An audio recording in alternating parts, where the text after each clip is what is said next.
तारे गिनने पैंदे नींद आंदियां नहीं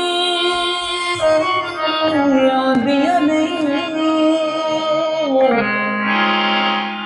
तारे गिनने पैंदे नींद आंदियां नहीं आंदियां नहीं। विच उड़ीका रहिंदियां अखियां सौंदियां नहीं। अखियां हो जण चा अखियां हो जण चा ते सोना भुल जांदा। हो जावे जे प्यार ते सोना भुल जांदा। कीते होण इक रात सोना कीते होण इक रात सोना भुल जांदा। हो जावे जे प्यार ते सोना भुल जांदा। हो जावे जे प्यार ते सोना भुल जांदा। अस्सलाम वालेकुम नाज़रीन, आप देख रहे हैं बीजेबी अपडेट्स और मैं आपका मेज़बान हमेशा की तरह बदर जावेद भट्ट। और ये जो सुरीली आवाज़ आपने सुनी है ये आप अच्छी लगी ना आपको? हाँ, मुझे पता था आपको अच्छी लगेगी।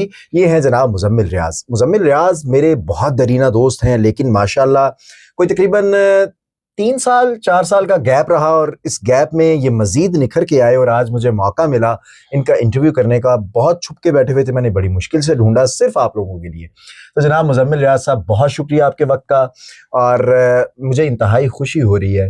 माशाल्लाह एक ऐसा टैलेंट, एक इतना खूबसूरत इंसान, और आजकल ये चीज़ें तकरीबन नापैद होती जा रही हैं। इस एज में इतना खूबसूरत गला, इतनी खूबसूरत आवाज़ और इतनी खूबसूरत कलेक्शन, बहुत कम लोग जो हैं वो इस तरह के गानों को गा पाते हैं, इस तरह के कलाम को पढ़ पाते हैं।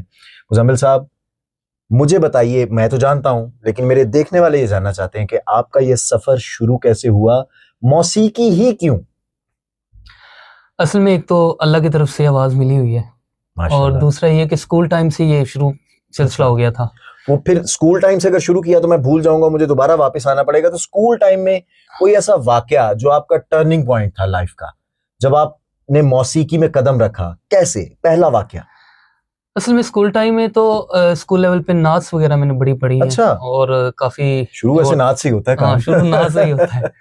बस में अदब का पीरियड हुआ करता था, है ना? ये होता था अब स्कूल तो में। शायद नापैद हो चुका है, अब स्कूल्स में इस तरह का कुछ होता नहीं है। तो वहाँ पे काफी सारे कॉम्पिटिशन्स विन किए। अच्छा। लेकिन मुझे याद है कि 8th क्लास में मुझे मौसीकी का शौक हुआ बहुत ज्यादा। अच्छा। तो मैंने प्रॉपर अपने पापा से सीखना शुरू किया। तो पापा के बारे में बता देना, जो इतनी अजीम इंसान है, इतना अजीम इंसान बना दिया, तो उनके बारे में भी तारुफ करवाइए। अच्छा, पापा मेरे, उन्होंने प्रोफेशनली म्यूजिक नहीं किया। ओके। लेकिन उनको शौक शुरू से लवर थे वो भी, और वही जीन्स में आपके अंदर आया। हाँ, तो मैंने इसको प्रोफेशनली परस्यू किया है। अच्छा, उन्होंने प्रोफेशनली नहीं किया। माशाल्लाह। तो बेसिक्स ऑफ म्यूजिक तो मैंने अब्बू से ही सीखी, वालिद साहब से सीखी। उसके बाद एक बहुत बड़े गजल गायक पाकिस्तान के माशाल्लाह उस्ताद इजाज कैसा साहब, उनसे तालीम ली, उनके साथ टाइम गुजारने का मौका मिला। कितना टाइम गुजारा आपने उनके साथ? मैं वैसे तो बचपन से ही उनका शागिर्द हो गया था। अच्छा, प्रॉपर गंडा बन शागिर्द हुए थे? गंडा बन। लेकिन जब मुझे होश की मैंने आंख खोली कह सकते हैं, तो तब मैंने उनसे रिक्वेस्ट की कि मैं आपका शागिर्द होना चाहता हूँ। उन्होंने कहा कि आप मेरे शागिर्द ही हो, आप शुरू से साथ हो बचपन से, क्योंकि पापा मेरे जाते थे उधर, तो हम भी छोटे छोटे साथ जा रहे हैं उनके, देखते थे उनको, तो मुझे बड़ा अच्छा लगता था। तो फिर मैंने उनकी शागिर्दी की, जबरदस्त, उनके साथ बड़ा टाइम गुजरा। तो इसी तरह ये सिलसिला जारी है। फिर अली अब्बास भाई हैं, उनके साथ बहुत काम किया, सीखने का मौका मिलता है। अली अब्बास तो बड़ा नाम है। हाँ जी, तो उनके साथ भी बड़ा काम किया। बस इसी तरह सीख रहे हैं, सिलसिला चल रहा है। वैसे तो सिंगर जो है उसको वो खुद पसंद होता है, यानी कि अपनी आवाज उसको ज्यादा पसंद होती है, लेकिन सिंगर का भी कोई ना कोई मेंटोर होता है। ऐसे ही।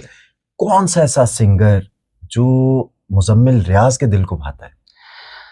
मुझे नुसरत फतेह अली खान साहब, अरे वाह, बहुत ही ज्यादा पसंद है। उनसे ऊपर तो कोई चीज ही नहीं है ना। मौसीकी, मेरा ख्याल है कि अगर आप मौसीकी में फुल स्टॉप लगाना चाहें तो जनाब उस्ताद नुसरत फतेह अली खान साहब के आगे खत्म है वो खला आज तक पूर्ण नहीं हो सकता। ऐसे। बिल्कुल ठीक है। अच्छा, खान साहब, नुसरत फतेह अली खान साहब जो थे वो ज्यादातर कवाली जी और गजल भी उन्होंने कही, बहुत सी गजलें कही जी।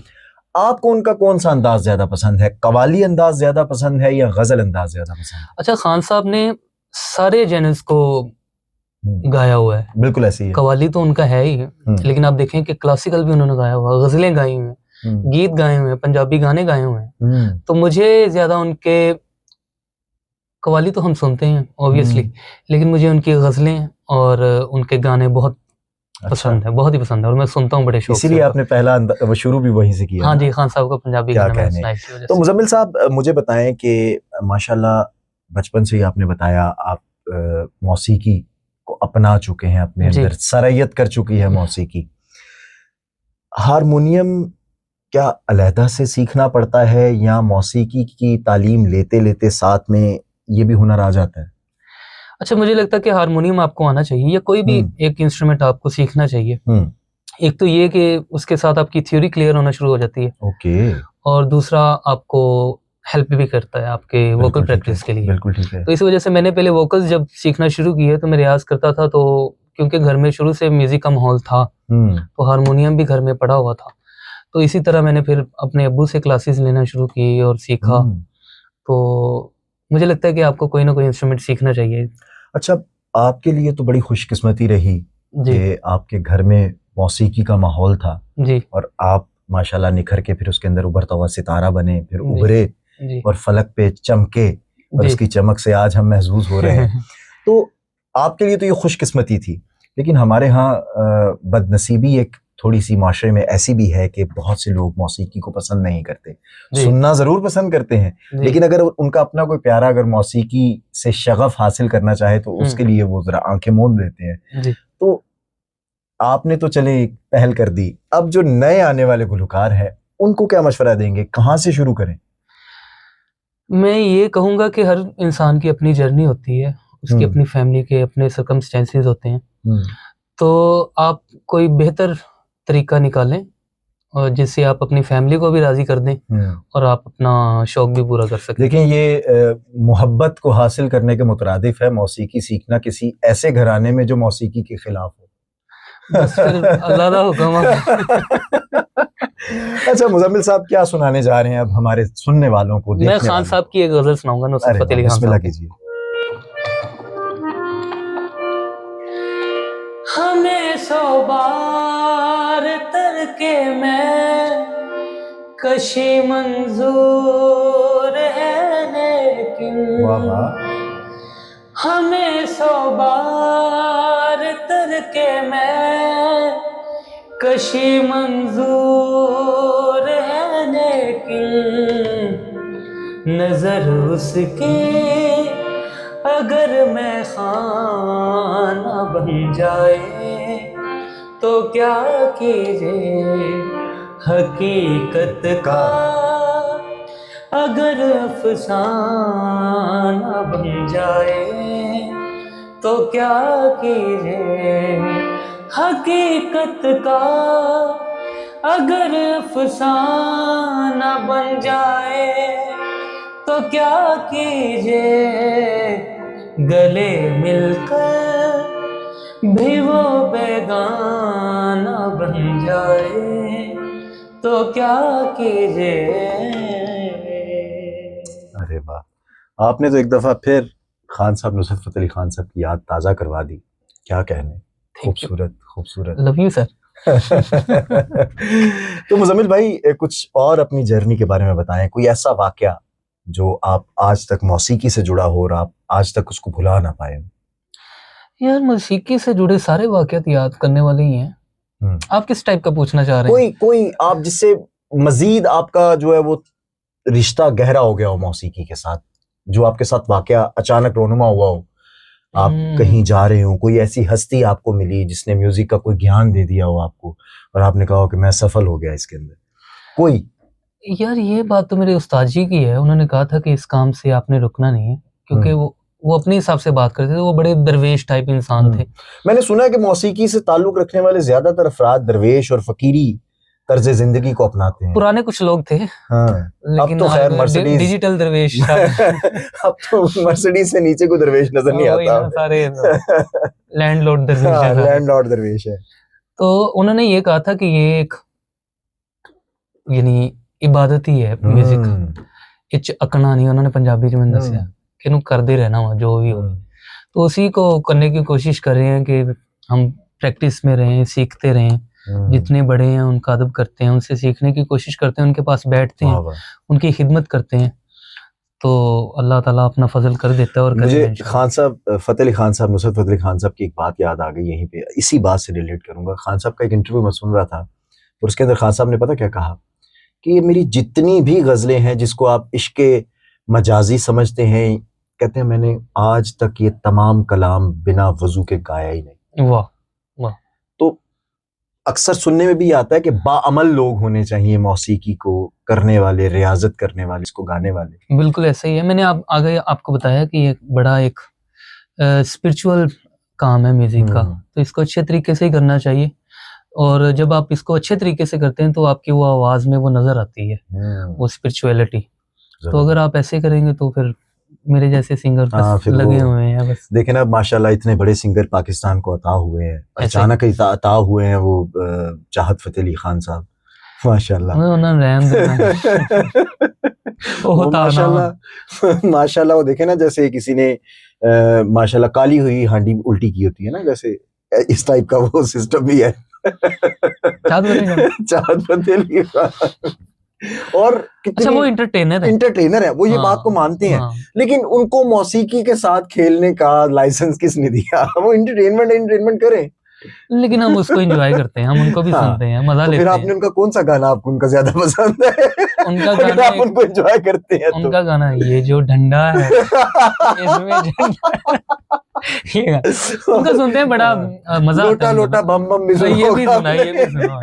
देखें जी, चाहत फतेह अली खान साहब इतने बड़े सिंगर है माशाल्लाह, हम आपके फैन हैं और ये उनके फैन है चाहत फतेह अली। अल्लाह ताला चाहत फतेह अली खान साहब को हिदायत नसीब करे और जिंदगी भी दे भाई, जिंदगी भी दे, और वो इसी तरह हंसते मुस्कुराते। देखें सदका जारी है ना किसी के होंठों पे हंसी लाना, मुस्कुराहट लाना, और किसी के दिल को, बेकरार दिल को अगर मौसीकी से तरावट मिल जाए, सुकून मिल जाए, तो भी सदका जारिया है जो आप काम कर रहे हैं। तो अब अगला कौन सा शाहकार हमें सुनाने जा रहे हैं? ले जी, ये मेरी पसंद का गाना मैंने मुजम्मिल साहब से रिक्वेस्ट की और आज हमारी ख्वाहिश पूरी हो रही है। गोरिये मैं जाना परदेस, गोरिये मैं जाना परदेस, मैं जाना तेरे माही में ना जावे परदेस, तेरे बाजों सजना दिल नहीं लगना, दिल नहीं लगना, असा तेनू लभना ते तू नहीं सानू लभना, तू नहीं सानू लभना, गोरिये मैं जाना परदेस, मैं जाना तेरे नाल माही में ना जावे परदेस। वाह वाह, क्या कहने जी नाज़रीन। इसी के साथ अपने मेज़बान बदर जावेद भट्ट को इजाज़त दीजिएगा। विद मुजम्मिल रियाज भी इजाज़त के तलबगार हैं, क्योंकि अब जितना गा लिया अब तो जाहिर है, क्योंकि ये इनकी मेहरबानी है, इनकी रियाजत नहीं थी और मेरे कहने पर इन्होंने लब्बाइक किया और मुझे दावत दी कि मैं आकर आपके गोश गुजार इनके अल्फाज कर सकूं। मैं तो एक मीडियम हूँ, असल तो फनकार ये हैं और देखने वाले आप हैं। तो इसी के साथ, इस दुआ के साथ मुझे इजाज़त दीजिएगा कि खुश रहें, आबाद रहें, अपने इर्द गिर्द लोगों का ख्याल रखिए, अपने रिश्तेदारों का ख्याल रखिए। मुजम्मिल साहब, मेरा ख्याल है इजाज़त। Love you all. Thank you very much जी, फी अमान अल्लाह। मैं जाना